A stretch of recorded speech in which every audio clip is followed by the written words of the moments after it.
mga mata. Lapis na ang hawak mo para sumulat ng kanta. Nais ko lamang ihayag ang aking nadarama. At sa pagsulat ng kanta wala akong ginagaya. Di katulad ng iba kaya kanta hindi bumenta. Pinipilit pang nilahin ang awitin ng iba. Kung kayo ay gagawa ng sarili nyo kanta, siguraduhin nyo lang sa utak nyo ito nagmula. Humaya na sa tulad ko kahit ako'y baguhan. Pakingganin nyo ito at kumanta sa damuhan. Kung kayo nalulungkot ang kanta ko pakinggan. Huwag na kayo magmukmuk at umupo kung saan. Huwag na pakinggan kanta ko, lahat kayo ay gagalaw. At pilitin sa bayan, lahat mapapasayaw. Dahil ito ang awitin ko sa tag-araw. At sino ang bibitaw ang katawan ay igalaw. Be the best talaga ang Angono Rizal. Halika na pumunta sa Gigantes Festival para nang sumama ka at mapasayaw sa Gigantes na Angono na gumagalaw.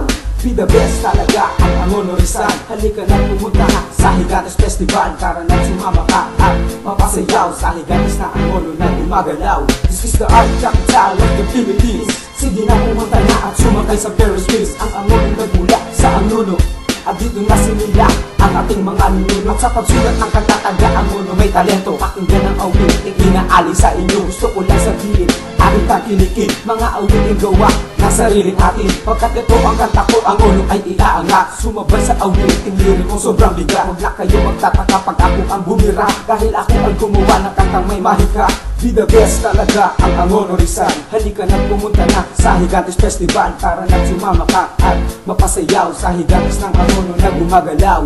Be the best talaga ang Angono Rizal. Halika na pumunta na sa Gigantes Festival para nang sumama ka at mapasayaw sa Gigantes ng Angono na gumagalaw. Be the best talaga ang Angono Rizal. Halika na pumunta na sa Gigantes Festival para nang sumama ka at mapasayaw sa Gigantes ng Angono na gumagalaw.